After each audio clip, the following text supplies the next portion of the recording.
Right. So we were talking about factors that influence happiness. Um, in middle adulthood, what we talk about next is how gender identity is changing, and this is very interesting because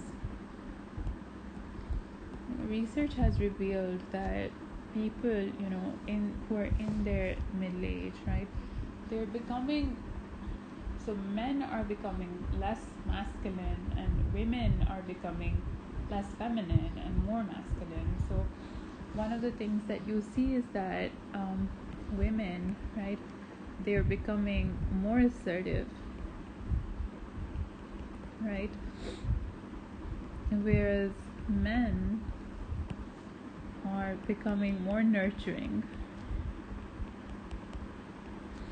and less assertive and aggressive. Now, what could be reasons for this?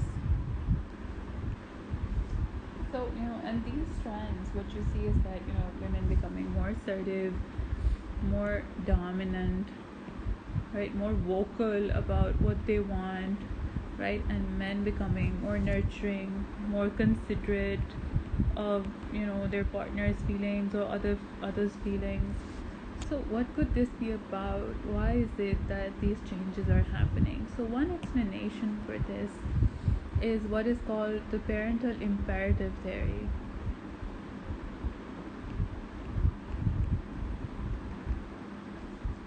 So what the parental imperative theory, what that posits is that what's actually happening is that during the more active parenting years, when children are young, right? So for the safety and for the benefit of those children, what men and women do is that they take on specific roles, right? So you assume specific roles. So the man assumes the role of the breadwinner,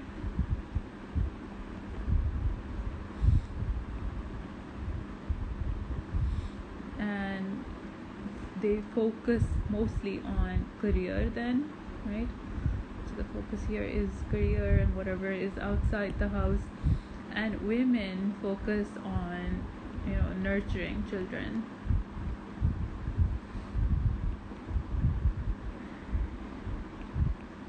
Right, so they become like homemakers,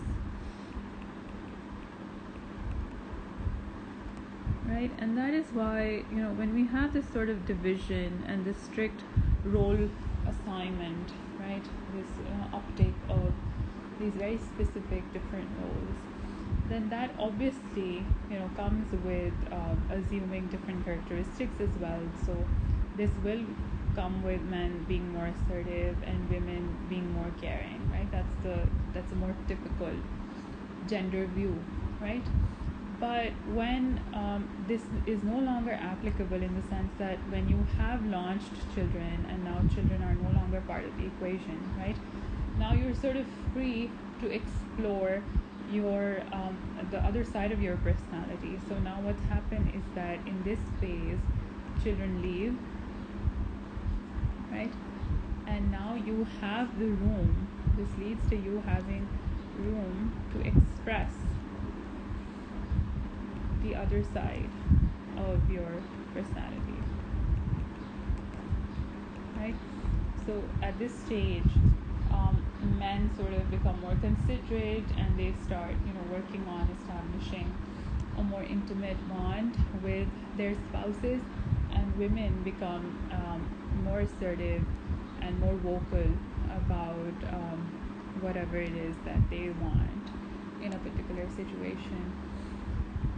One thing which perhaps is not so much tied up with the assumption of different gender roles, but is one of the things that we see, is that divorce also, divorce rates also increase during this time. There could be multiple reasons for this. Mostly it's women who initiate divorce. Mostly it's women who report being happier after divorce. That obviously is tied to so many different factors, such as, is the woman able to support herself financially if she's out of this particular marriage, most of the times the reasons cited for the divorce are just, a breakdown in communication, having no relationship, because one of the things that couples perhaps do realize after children move out is that, they've spent all these years without sort of working on their own relationships. There are other explanations to this as well. Some of them are more physiological. So basically, one explanation is that, as older people's bodies are changing, right? So hormones are also, something that are fluctuating, and because of that, there are these differences in how women are becoming more assertive and men are becoming more nurturing. So yes, so even though we don't know which one of these factors is responsible, perhaps it's a combination of all of them. We do know that these changes are something that are observed in a variety of cultures, right, and in a variety of cohorts. So it's not just, that these changes have been observed in only one cohort in, one part of the world. It's something that you see in diverse cultures in different generations as they grow, right. Another area in which older adults are changing is in terms of personality. And when we talk about personality, we talk about something that's called the Big Five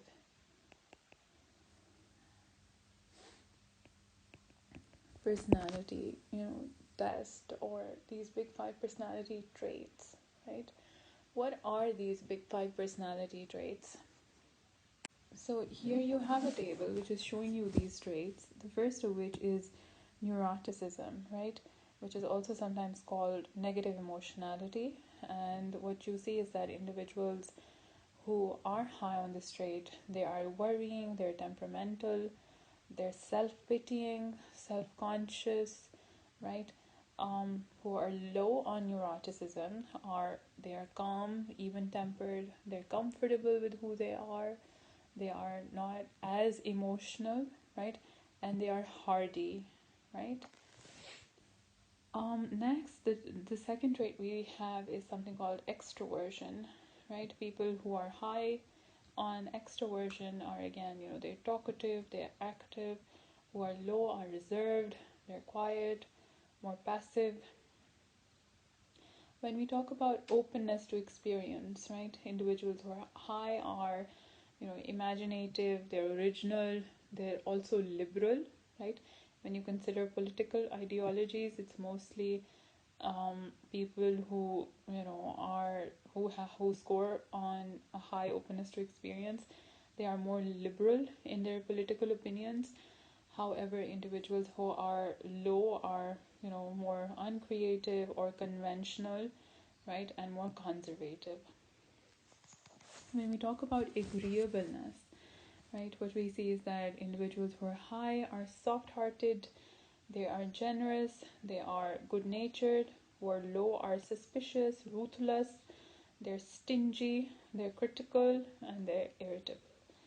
When we talk about the fifth trait here, which is conscientiousness, so individuals who are high are hardworking, they have a track of time, so they're punctual, they're ambitious, they're persevering, where low, on the other hand, are negligent, disorganized, they're always late, right? They're aimless and non-persistent. Now, how are these changing? How are these Big Five personality tests changing? One of the things is that mostly over time, what you see is that the Big Five personality traits, right? They are, generally more stable, right? But one of the trends that you see is that neuroticism is declining as people go from young adulthood to to middle age, right? What's increasing are these two right at the end here. So what you have is you have agreeableness increasing as you go from young adulthood to middle age, and you also have conscientiousness increasing. So when you're getting older, you're becoming more soft-hearted, you're becoming more good natured, and you're becoming more well organized, punctual, and persevering, right? So, yes, so this is how generally, this is what research reveals is happening with personality. Now, when we talk about how these are stable, right, what this means is that a person who seems to have, a sizable proportion of their personality made up of extroversion, they score high on extroversion when they're, let's say, 17, and then they score high again when they're 60, right? So does this mean that something is really changing in their personality, or is it, something that's always going to be stable? Now, the way that researchers think about this is that, overall, so if this is your personality, right, and it's made up majorly of, this bit is extroversion, right, and this bit here is, let's say, agreeableness, right, and here you have openness to experience. So now, it's not going to be that as you age, right? So if this is what your personality constitution mainly looks like, it's not going to be that this becomes, the extroverted part, right? It becomes something else entirely, right? So the basic personality traits are going to remain the same. Their proportion with each other might change, right? So as you age, right, your personality might become something like this, that your extroverted takes up, the extroversion part makes a bigger part of the pie, the agreeableness also makes up a bigger part of the pie, and the openness to experience makes up a smaller part now, right? So this is extroversion again, right? You have agreeableness here, and you have openness to experience here.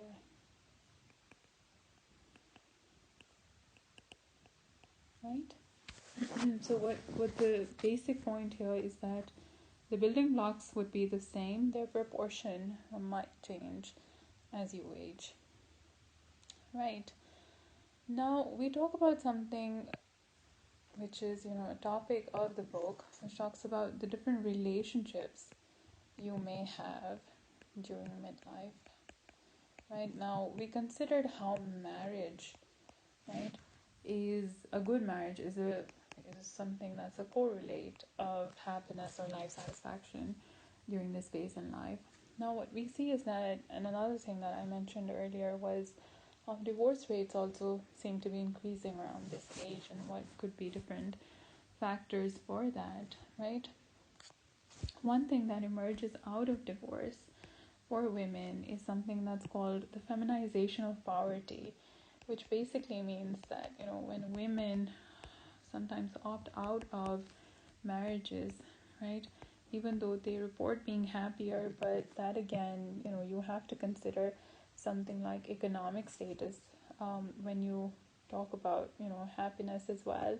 One of the things that you see is that for women who do get divorced, right, a lot of times they might not have any financial security, and at this age again, you come across this phenomena, which is that, when you look at poverty figures, a great deal of them are women who are living in some form of poverty, right? So this is what feminization of poverty refers to, the loss of financial security, right? And that one of the factors that might contribute to it in this phase of life is divorce, right? What other relationships might you have? So again, you have, relationships with children. These are obviously evolving because children are moving out, they're growing up. um, there might be more of an adult relationship now that they are at this phase of life in which they're no longer dependent on you, even though it is important to remember that even in Western nations, even after children have moved out for some period of time, they do remain dependent on the parent. That might be for, emotional support, that might be for financial support as well, So it's not just that, after they move out, they do not, they're completely independent, but they are much more independent in the sense that parents no longer have control over, let's say what time they're going out, who they're seeing, and all of that. But most of the times, what you see is that happiness in middle adulthood is linked in some way to having a good, positive relationship with children even after they've moved out.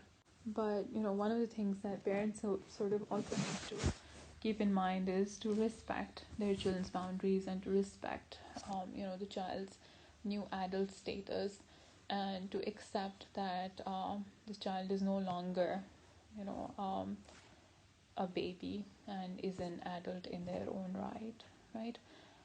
Then you have grandparenthood, obviously, which can mean a lot of joy for a lot of middle-aged adults, right? Because it has all of these different opportunities for the grandparent, right?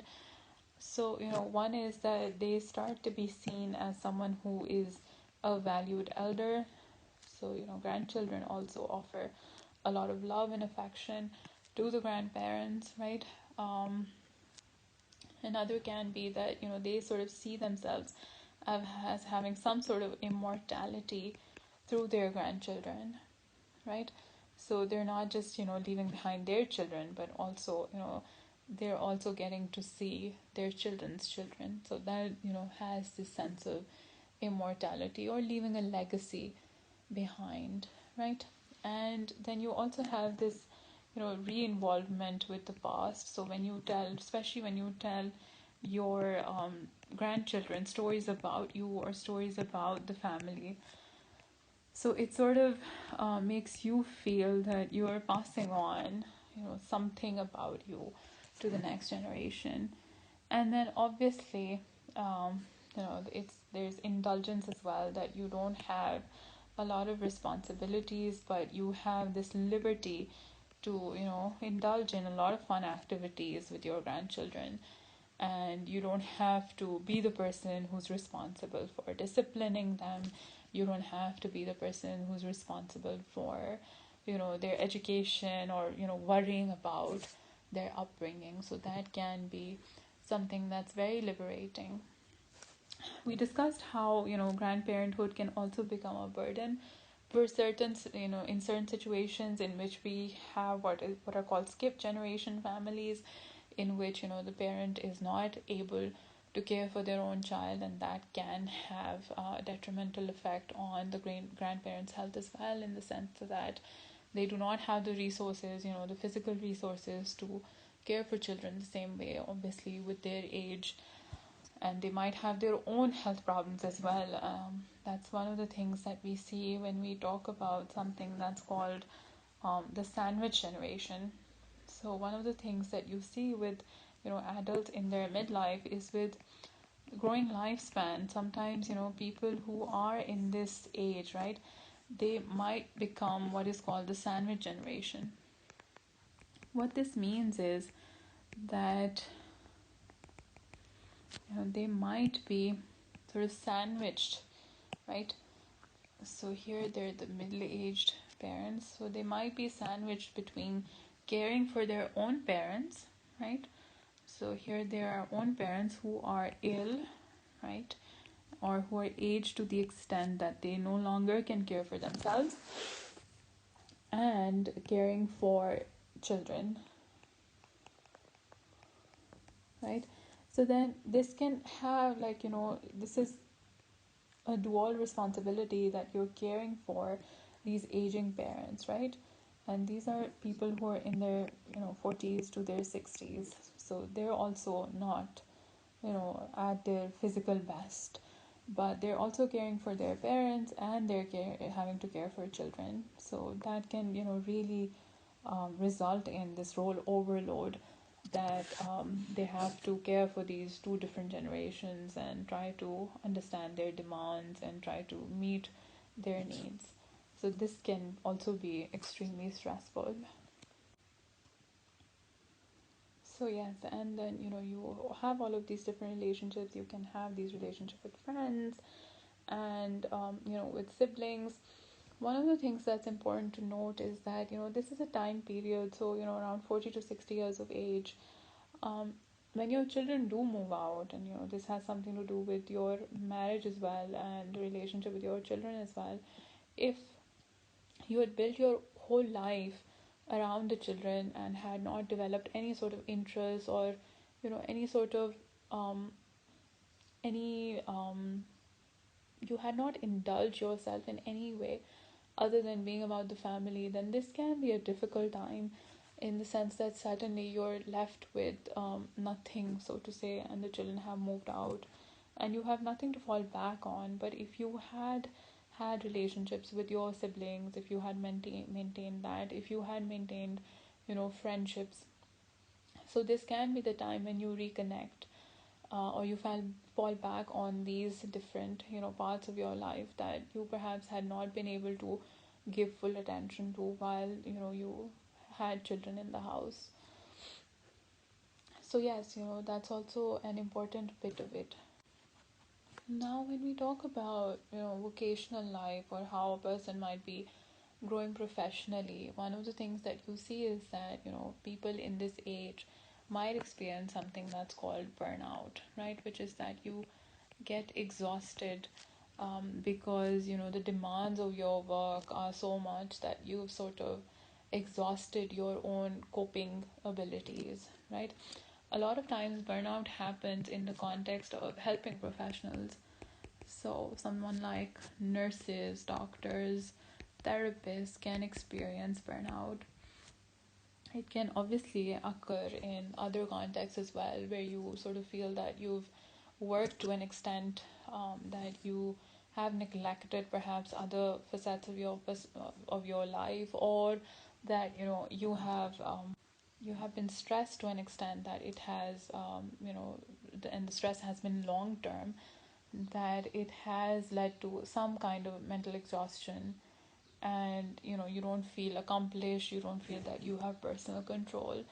So this is something that is a possibility, especially if you are working in some sort of helping professional, if you are some form of helping professional, or you are in this sort of field. You can obviously prevent something like a burnout by educating people about how they could manage their workloads, and how you could sort of demand for more reasonable workloads, and also at the employer level you can also ensure that employees do have the time to take breaks, right? That they have provisions for something like work at home, right? Another thing that's sort of related to the profession, right? So here we have, burnout, which is related to helping professionals, which is basically burnout is a result of mental stress, right? Growing up to this extent where you feel that your coping strategies are exhausted.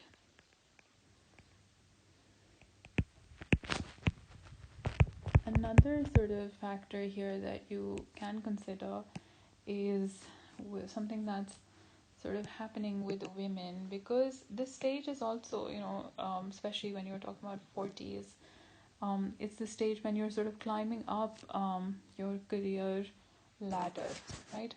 But one phenomena that women, especially women of ethnic minorities, experience is something called the glass ceiling phenomena, which is that there's apparently um, no obstacle to you climbing up a corporate ladder, but you're unable to do so. So this is a ceiling which is sort of invisible, right? So it's an invisible barrier to you, sort of climbing up your career ladder, or it's an invisible barrier to career development.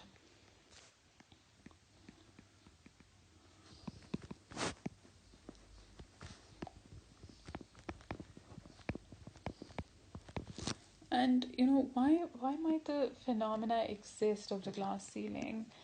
So basically, Well, we see is that, it's because of the different stereotypes that you hold with being a woman.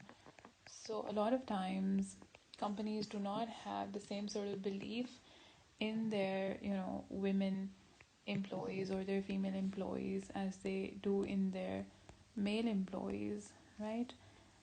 And therefore, they're less likely to spend money on training them. They're less likely to promote them. They're less likely to see them in managerial roles. They're less likely to view them as more competent than their male counterparts. And that obviously has consequences for whether they're promoted to a more senior position or not. Now, sort of having considered this, but this is also the age at which a lot of older people are planning for retirement. And even though all sorts of changes that we've considered till this point are mostly positive, but they're obviously, when we consider developmental psychology, and especially when you're looking at this book, you're mostly looking at, middle class or upper middle class, educated,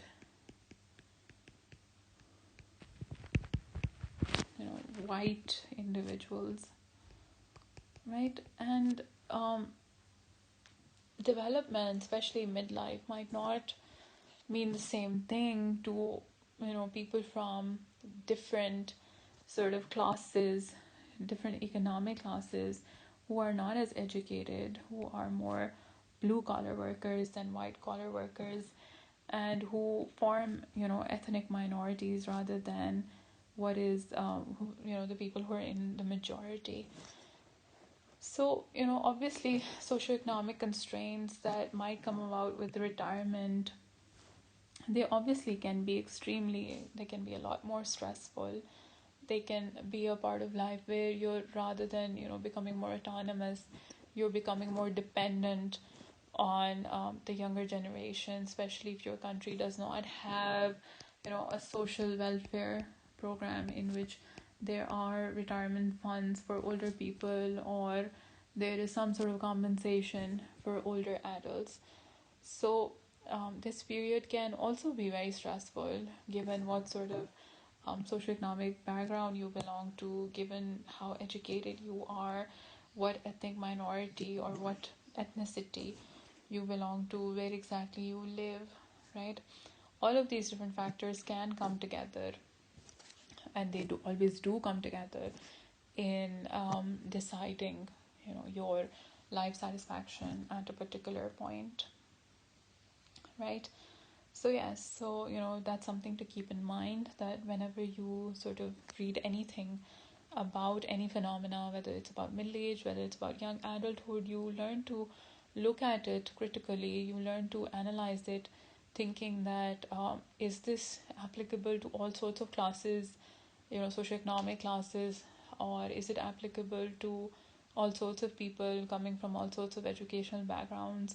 Most developmental psychology research, especially the longitudinal ones which sort of set off developmental psychology as a discipline, were conducted with people who are better off than most individuals in society, and therefore this is definitely something that is food for thought, especially when you're considering ideas like generativity, that how do all of these other factors play into it. So I'll leave you with this thought to think about, and next week we'll be looking at chapter number 17. So yes, thank you for listening.